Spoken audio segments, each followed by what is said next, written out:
Hello YouTube, it's Sign here with Hobbies and Man once again, and today we're going to be doing another Kaiju number 8 chapter review. Today we're going to be looking at chapter 68. Now, let's get started with the news segment here, and honestly, there's big news, but it's really not that much. Basically, on August 5th, they announced a few different things. One, there is going to officially be an anime for this. I think it's going to be Toho that's going to do it, which I think is actually information we already knew beforehand, but it has officially been announced by the Kaiju number 8 Twitter. They also made an English version of the Kaiju number 8 Twitter, so you guys can follow them. And they also announced that Kafka's birthday is August 5th, probably as a commemorative kind of thing for the fact that this is when the anime announcement was made. It's very unlikely we're going to get any more information about the anime anytime soon, though. So, you know, whenever it comes out, I'll definitely talk about it. But for now, the only real information has been that, right? The other thing is also that Volume 3 has been, you know, published in English recently. I can't remember exactly when. I think it was sometime in mid-July. But it is, you know, out and about. You can buy it at Walmart for $8. You can buy it at Target for $8. You can buy it on Right Stuff. You can buy it anywhere you want. But I would recommend Target or Walmart because they're going to be $7.98 at those stores, whereas it might be more expensive elsewhere. So there you go. Enjoy that. And yeah, in terms of a recap for last chapter, chapter 67, there's actually kind of a big jump in terms of like what it's kind of dealing with. But chapter 67 was mostly about Kafka and Kikoru talking to each other, and then Kafka reconnecting with his old teammates because, you know, basically Kafka has been alone for quite a while. He has not really been interacting with many people. I mean, he talked to Narumi, he talked to Kikoru, he talked to Hoshina for a while, but he hasn't really talked to any of his other co-workers / platoon members, whatever they're called, right? And Kikoru got him his phone back, and then he turned it on, immediately was scared of the fact that he might be facing a lot of rejection. However, it turns out that he's not. He's actually facing a lot of love from his fellow division members. He's actually someone that they care about, that they're interested in knowing if he's okay.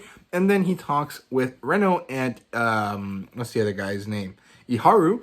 And they kind of reaffirm Kafka that, yes, he's scary in the sense that, you know, the monster is powerful, but they also care about him as a person because he is part of their team. And so they really care about him as an individual. And this really reaffirms Kafka's belief in himself. It also helps him kind of deal with the fact that he was unsure about, you know, how others were feeling about him. So it kind of reaffirms that he is a powerful, very meaningful member of the JSDF, right? So, there you go. That's really all that happened in the last chapter. At least as far as I remember, most of the recaps are usually off the top of my head.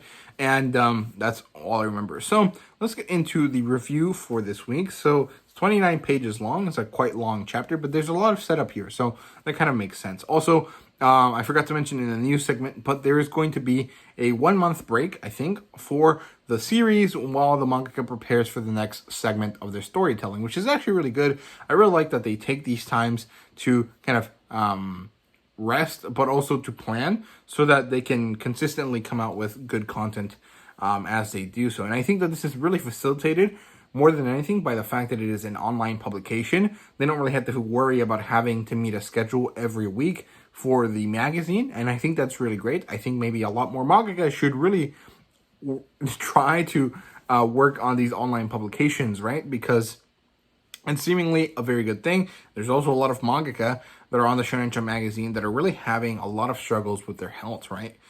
So I think it might be a good idea for the manga industry to look at these kind of ideas of like, hey, it's fine if we miss a few weeks. Let's just let them deal with their health, right? So, yeah, let's actually get into the review, though. So, it starts with Isao. He's kind of floating in this black mass. Very similar to when Kafka is inside the Kaiju mind, basically. And Isao is telling us this, you know, what he's been going through, right? So he's fighting and he's fighting and he's fighting, but it seems like his time is up. Like he has essentially been defeated, and it's been a war of attrition, but he's lost because he doesn't have as many resources as you know, Kaiju number 9. So this is kind of understandable. We also get to see the Kaiju number 9 has bulked up significantly. He actually basically looks like a dragon Kaiju number 10, but with his mushroom head, which is really, really interesting. And this is a physical representation of his power that he got from absorbing Shinomiya. So it's kind of understandable. And we get to see that he's been working on something. That there's this thing that Isao tells us. You know, they've been growing stronger. They've grown faster, and we don't know what this talks about initially, but actually the rest of the chapter focuses on these introductions, which are 6 different kaiju that are all very different. So we have a giant bone kaiju. It looks like a rib cage. It actually just looks like a skeleton, but it's coming out of the forest. And I think that these locations are going to be important to their classification type, because, you know, we have number 9, which is kind of a mushroom kaiju, a fungus kaiju. We had number 10, which was a dragon kaiju. Number 8, Kafka, is a kind of a Godzilla type kaiju. I don't know what to call them, but they're kind of like atomic kaiju, I guess. We've seen ant kaiju, so bug kaiju. We've seen other types of things, right? So this bone kaiju coming out from the forest might mean something in Japanese folklore. I'm not aware of anything, you know, any correlation between forest and bones, unless you might be talking about like people dying in forest, which I guess is a thing that happens in Japan. I can't remember the exact location that this kaiju came from, but I can see that connection being made and that connection meaning something, right? Because there's that suicide forest in Japan, so that's really, really interesting. Number 2 is basically like a Janus kaiju. It's a block with 3 plus faces, 3 or more faces. We don't really see the backside of the kaiju, so I don't know if it only has 3 faces, but it's like a rectangle with faces put on it. It kind of looks like a Quintesson from Transformers, if you guys know what that is. It also kind of just looks like, you know, Janus, the god of choices or crossroads. I can't remember what it is, but he's like one god that has the 2 faces and he switches them off and on. Or it could be something like I think it is a god of crossroads, because this happens at a train track. So, you know, train tracks go in different directions, and so it can kind of be like that, like, you know, the direction you're going with is going to affect you. So this could be a kind of traveling kaiju, a kaiju of choice, which is kind of interesting. But it's really interesting. It's really cool. It's a very odd design. It kind of looks more like an Evangelion type kaiju than it looks like anything you know, that we've seen before in this manga, right? So yeah. Then we get a brain ballerina, is what I'm going to call it. It's basically ballerina looking kaiju, but she has a skirt, a tutu made of brains, and her brain is really large, and she has these like ponytail looking things. And she happens to appear in Shibuya, and I'm saying she, but, you know, it just looks feminine and not necessarily is feminine. So it could be a guy still, but, you know, it has a feminine feature, so I'm going to call it she.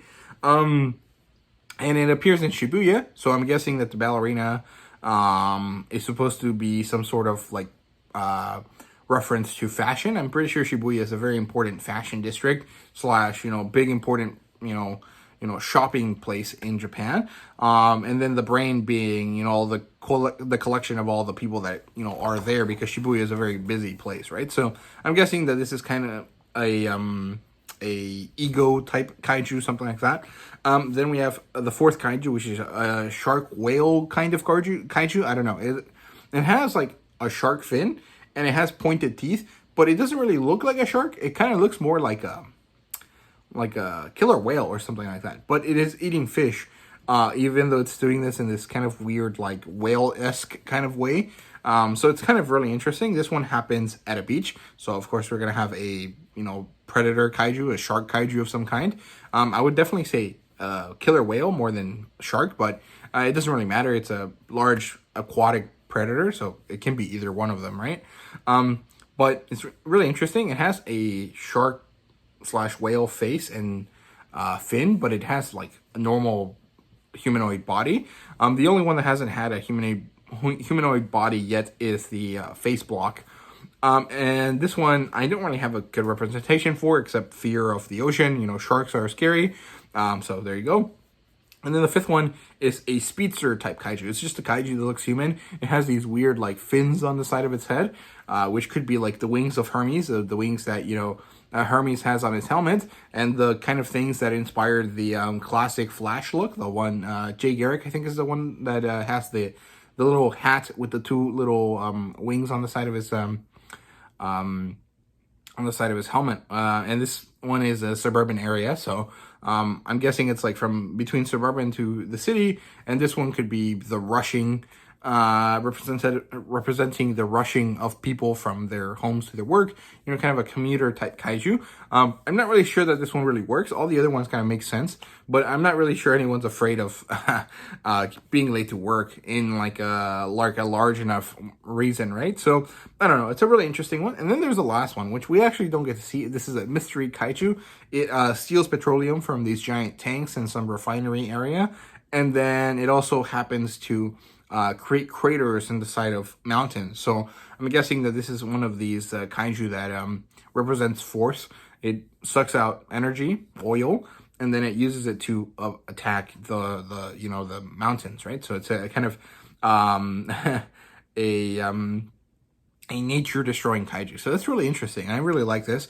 I find all of these kind of correlations that I'm able to make out of them really, really interesting. And then the last thing that happens here is that we get to see the top the top brass discussing the issue, and then they're all kind of talking about what to do. They decide to make some quick plans to create new things to battle these kaiju, and they also kind of talk about the fact that all of their number weapons systems actually have viable candidates. So they're kind of rolling them out and hoping to decide between putting all of them in one area or spreading them out across Japan in order to have, 8 different weapons characters, 7 different weapons characters. No, sorry, it would be 8 because it's 1 through 7 and then 10, right? So they're gonna have however many weapons characters. And then we get to see Isao again. He's actually falling into the ether now. And what we see is him kind of mentally passing on the torch to the 3rd division and to generally just the younger generations overall. But, all the people that we see are the 3rd division and Narumi. So that's interesting. And the last moment here in this chapter is Kikoru in front of the number 1's weapon, which is her mother's old suit. And Narumi is telling her, it's ready for you. You just have to put it on and we can try to make it work. And she says, Mommy, give me the strength to avenge Daddy. And it's a really good moment. I really love Kikoru a lot. She's a great character. And I'm really excited to see where this story goes. I'm going to say that this story really felt, or this chapter really felt like it was nearing the end game of the story. However, it doesn't really feel like it should be. So that's really interesting. I don't know if it's going to be a short manga, 15 or less volumes. I really hope it's not. I really hope it goes on for a long time. It does have the potential to basically go on indefinitely because there can always be more kaiju. And unless we learn the mystery of the origins of the kaiju, it's very unlikely for us to really have an ending, a conclusion, right? Because, from the setup, Kafka wants to be the greatest member of the JDF. And in order to do that, you could basically say that he has to eradicate all kaiju and learn where he comes from. And he hasn't really been able to do this, even though there's this big setup for this giant war for, between the JDF and number 9. So I'm really curious if the manga is going to be able to make all of that work within this kind of final war saga, or if it's going to just be a big war saga that then leads into a lot more stuff. So I'm really curious how it's going to work. I really hope that this manga goes on for a long time. I think it's going to be really great that it does, if it does go on for that long. But, it's very difficult to make a manga that contains all of this type of stuff and remains interesting for a long time. So I can see the manga trying to not do that, but it really, really depends on how they kind of are able to figure things out, right? So that's it. That's all I have to say about this chapter. Sorry, not this volume.